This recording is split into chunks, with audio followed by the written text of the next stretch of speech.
ही बघून सावकारांना चिकटतेस? निर्लज्ज! तू माझ्या नवऱ्याला स्पर्श करायची हिम्मत कशी केलीस? दीड दमडीची दासी तू आणि मालकांच्या अंगठीत जातेस? काय म्हणालीस तू सावकारांना? काय म्हणालीस? अहो अहो म्हणतेस? काय म्हणायचं ठरलं होतं? काय म्हणायचं ठरलं होतं? बोल. मालक. आणि तू बायको असल्यासारखी अहो म्हणालीस?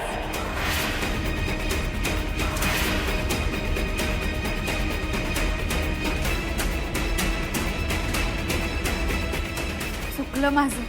चुकलं? असं कसं चुकलं? अशा चुकांना व्हायलाच नकोत आणि त्यासाठी तुला प्रायश्चित्त घ्यावं लागेल. याशिवाय तुला लक्षात राहणार नाही. शिक्षा भोगावी लागेल.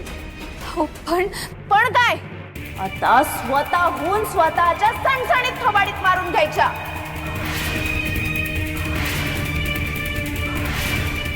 आणि मी थांब म्हणेपर्यंत थोबाडीत मारून घ्यायच्या. कळलं?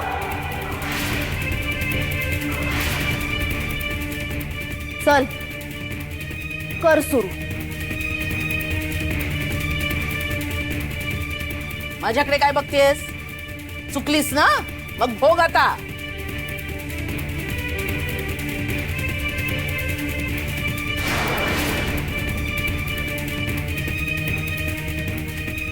सावकारांकडे काय बघतेस? तुझी सुटका होणार नाहीये. थोबाडीत मारून घे चल मुकाट्याने. आणि हो, मारताना बोलायचं मालक आणि मग थोबाडीत मारून घ्यायची.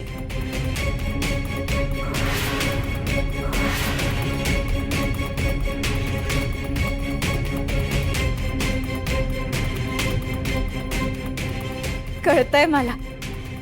अहोंना त्रास होतोय. ते मनातून माझेच आहे.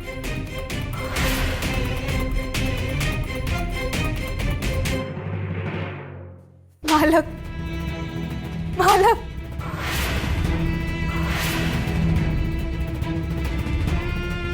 मालक. मालक. मालक. मालक.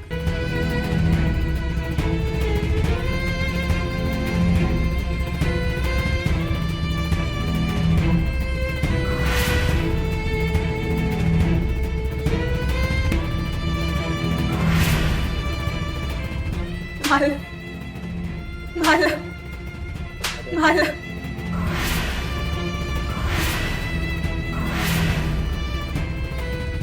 मालक. मालक.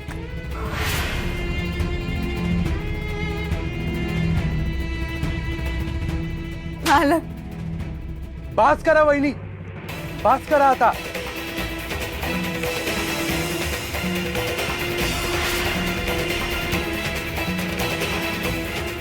काय बात करा? तुला का इतका भोका येतोय? ताई, कारण मी माणूस आहे, राक्षस नाहीये.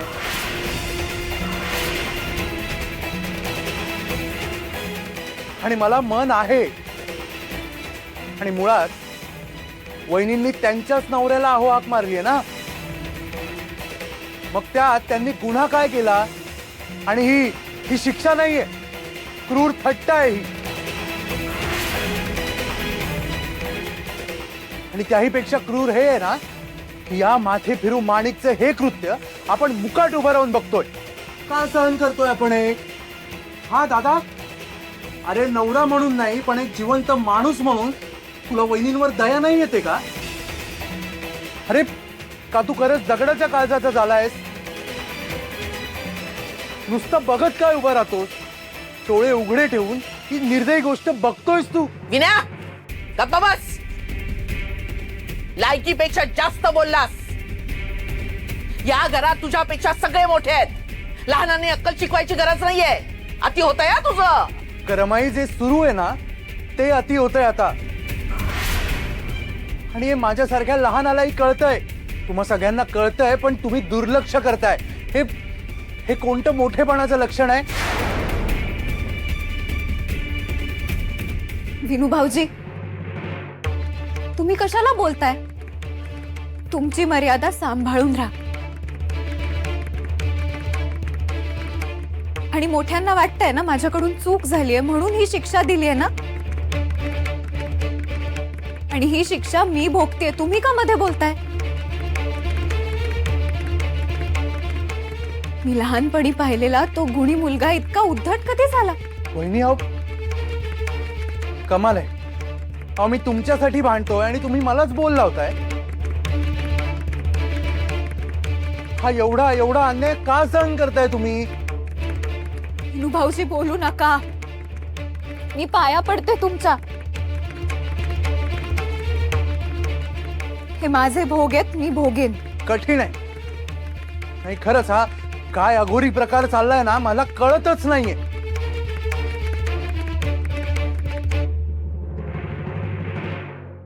पण चूक तर माझी होती. दोरी तडकून मी माणिकला पाडणार होतो.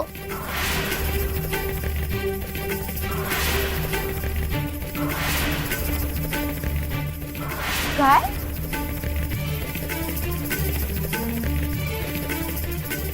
काय वेड्यासारखं बोलतोस? हो बॉस. नाही बसणार. मला ही माणिक ना अजिबात आवडत नाही.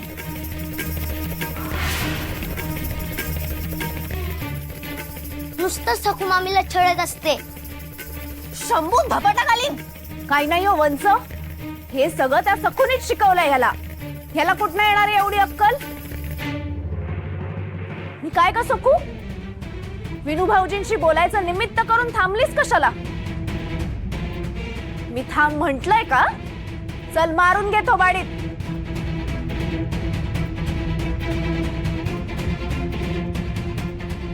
आणि हो, आहो नाही काय म्हणायचं? मालक. कर, सुरू कर. मालक, मालक, मालक, मालक, मालक, मालक, मालक, मालक. बस.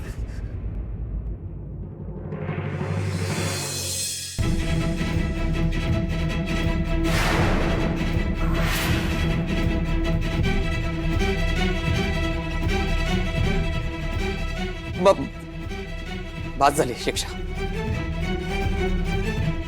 अहो पण सावकार. सांगितलं ना, बाद झाली शिक्षा.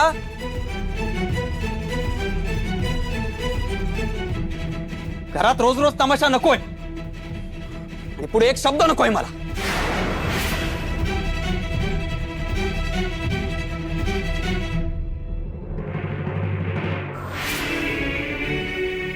माझा विश्वास खरा ठरतोय.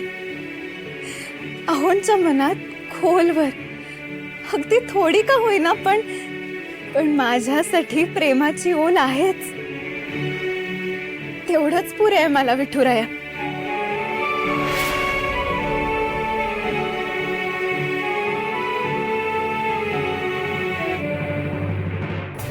रमाई, मला ना काही गोष्टी कळतच नाहीत. म्हणजे बघ, दिगूने माणिकशी स्वतःहून पुढाकार घेऊन लग्न केलं, म्हणजे आपल्या मनासारखं केलं. पण आत्ता कुठे त्यांचा संसार स्थिर स्थावर होत असताना तू त्या अवलक्षणी सखूला घरात कशाला घेऊन आलीस? आणि तुझा आणि महाराजांचा असा हट्ट काय आहे की तिने याच घरात राहिलं पाहिजे? अगं रमाई, दिगूला याचा किती ताप होतोय. गंगेकडे राहू दे ना आणि कामापुरतं ये म्हणावं. बाई बाई बाई बाई बाई रमाई, अगं त्या सखूपेक्षा ते माणिक नावाचं रत्न म्हणजे दुर्मिळच आहे. अगं रमाई, कहर आहे ग ती. सुंदरता सोडली ना तर ती माठ आहे, माठ. अगं तिला पण आता सखूच दासी म्हणून कशाला हवी आहे?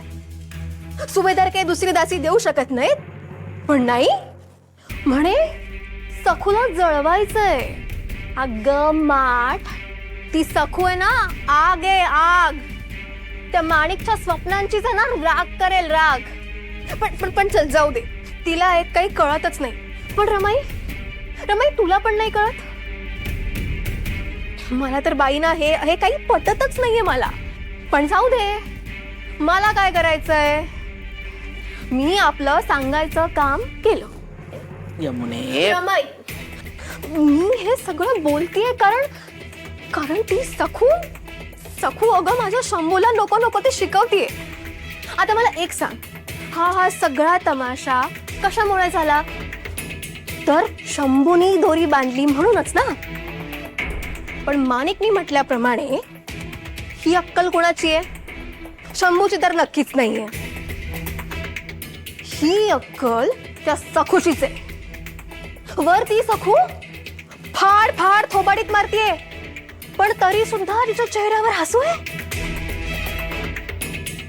रमाई, अगं कसं काय हे? आणि रमाई, हे सगळं तुला दिसत नाहीये का ग? यमुने, शांत हो, संयम ठेव. तुझ्यापेक्षा 20-25 पावसाळे मी जास्तच पाहिलेत. आणि हा एवढा डोलाराव उगाच नाही उभा केलाय मी. तुला बरेच प्रश्न पडले, बरोबर आहे. पण तुझ्या सगळ्या प्रश्नांची चोख उत्तरं माझ्याजवळ आहेत. वेळ येईल तेव्हा वेळ येऊ दे. सगळं चित्र स्पष्ट दिसेल. मग तुलाही कळेल मी जे काही केलंय ते आपल्या फायद्यासाठीच केलंय. तेव्हा तू जरा धीर धर आणि हा पोरकटपणा सोड. हा,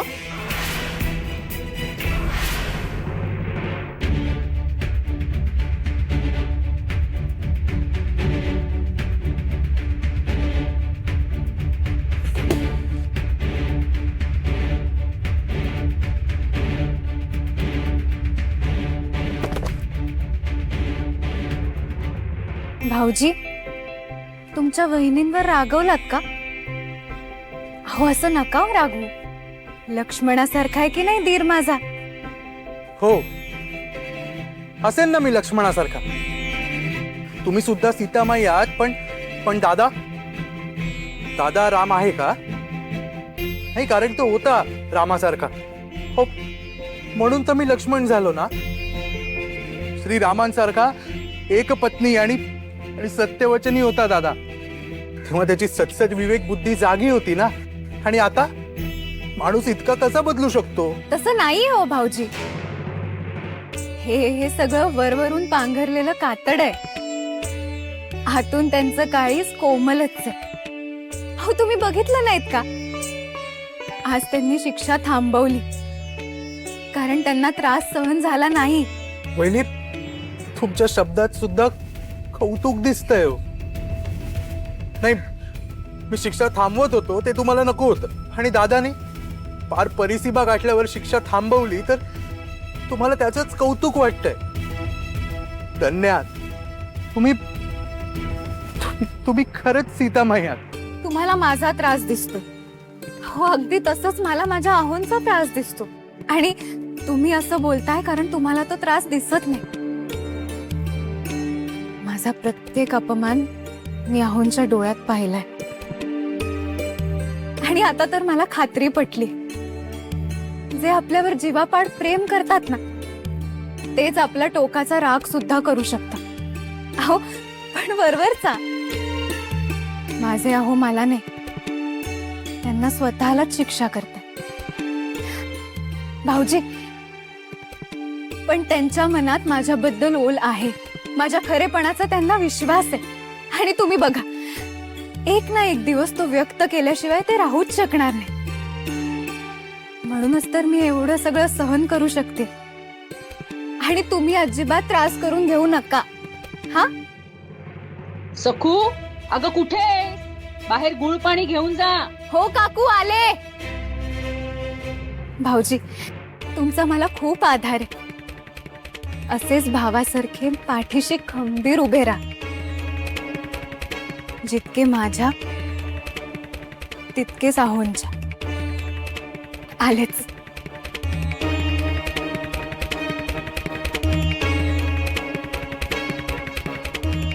पण वहिनी, दादा खरंच पुन्हा ती राम होईल? काय झालंय हो हे? अहो तेच ना. अहो मला काही सुचेच ना, म्हणून मी तुमच्याकडे आले. आता ना तुम्हीच काहीतरी करू शकता.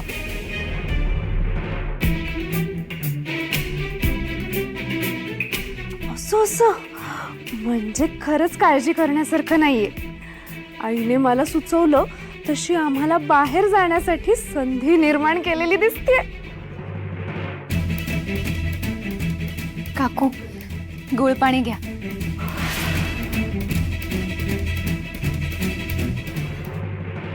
समोर येऊ नको ग.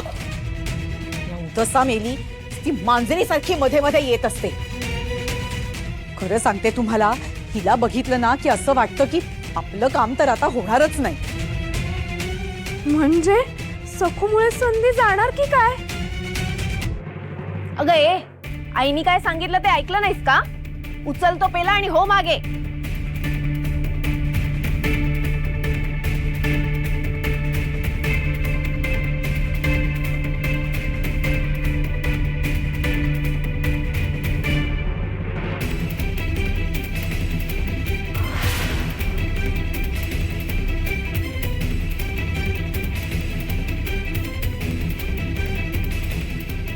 रमाई, मला का बोलावलं? अरे बोलावलं म्हणजे काय? सासू आली आहे तुझी, आणि सासू आली म्हणजे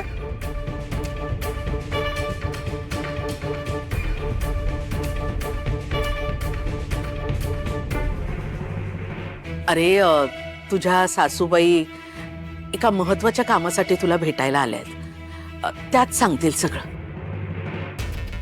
होय हो जावई बापू. अहो अहो वेळच तशी आली. मला काय करू काहीच सुचत नाहीये. आता आता तुम्हीच काहीतरी करा. म्हणजे अहो माणिकचे बाबा काही कामानिमित्त बाहेरगावी गेलेत आणि मी एकटी. अहो ही संधी आमच्या हितशत्रूंनी साधली. अहो आमच्या जमिनीवर, आमच्या शेतघरावर अतिक्रमण करून कब्जा मिळवण्याचा कुटील डाव खेळतायत ते.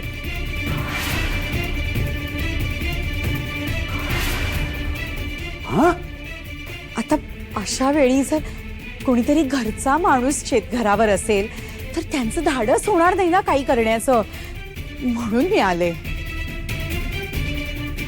जावई बापू, माणिकचे वडील घरी नाहीत हो. तुम्ही काहीतरी करू शकाल अशी आशा वाटली. त्या अधिकाराने आले हो मी. तुम्ही जर शेतघरावर असाल ना तरच हे संकट टळू शकेल. होय हो. आता जावई दुसरा मुलगाच असतो ना. त्यात तुम्हाला पुत्ररत्न नाही, म्हणजे आमचा दिगूच तुमचं उत्तराधिकारी. म्हणजे तुमचं जे जे काही आहे ना ते त्याचंच होणार, आणि त्याचं कर्तव्यच आहे ते तो करेल बरं का. हा, आणि आमचा दिगू म्हणजे फार मोठा मुत्सद्दी, हुशार आणि शूर आहे बरं. हा होय हो. अहो म्हणून तर अगदी हात जोडून विनंती करायला आलीये मी तुम्हाला. जावई बापू, याल ना हो धावून मदतीसाठी. अहो काहीतरी करा हो.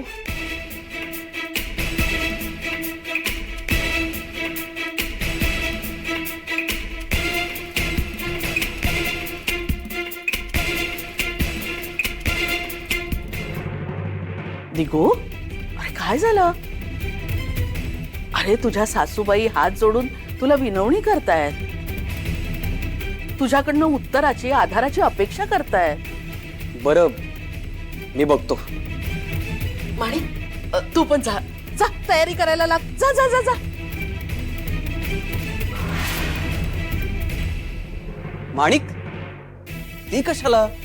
मी एकटा जातो ना. तिथे हल्ला बिल्ला झाला तर मला अडगळ व्हायची. अडगळ?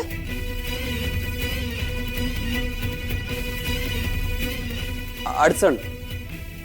मला अडचण म्हणायचं होतं. माणिकला लहानपणापासून शेती, शेतघर सगळं ठाऊक आहे, आणि तुलाही तिथे नवीन असल्यासारखं वाटणार नाही, म्हणून ती तुझ्या सोबत हवीच. अगं माणिक, जा, तयारी करायला लाग. निघ.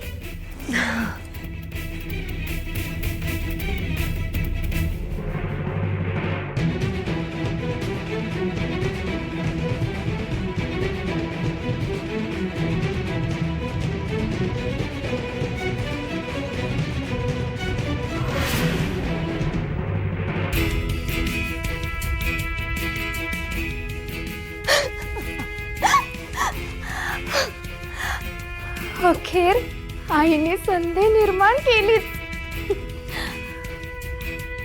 आता शेतघरावर फक्त आम्ही दोघच, मी आणि सावकार. हिशोब माई सावकार.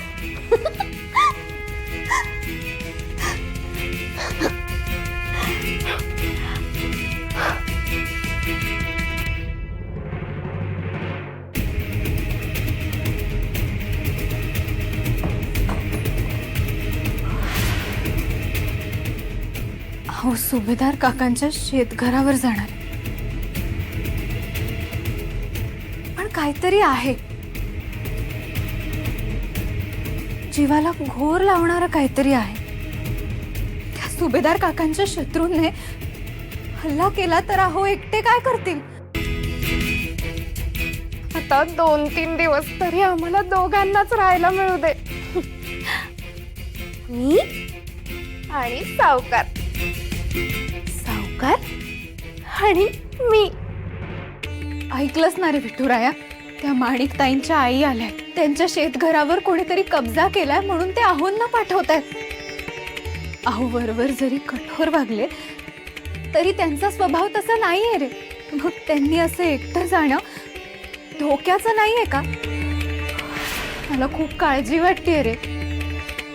त्या लोकांचा हेतू कब्जा करणं हा असेल तर ते हल्ला करणारच. मग माझ्या आहोंचं रक्षण कोण करेल? ते एकटे पडतील ना. सखू, आता तू बघच काय चमत्कार होतो. असा चमत्कार होईल ना की सावकार किंचितही तुझ्या वाट्याला येणार नाही. हा माझा शब्द आहे.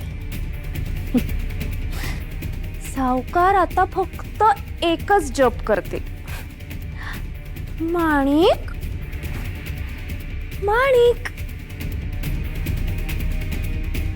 माणिक.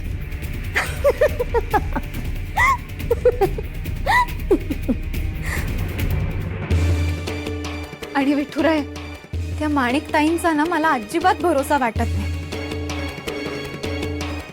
वटपौर्णिमेला माहितीये ना, गरज होती तेव्हा त्या पुढेच आल्या नाही. म्हणजे हल्ला बिल्ला झाला तर त्या मदतीला पुढे येणारच नाहीत. म्हणजे आहोंचा जीव धोक्यात सापडू शकतो ना.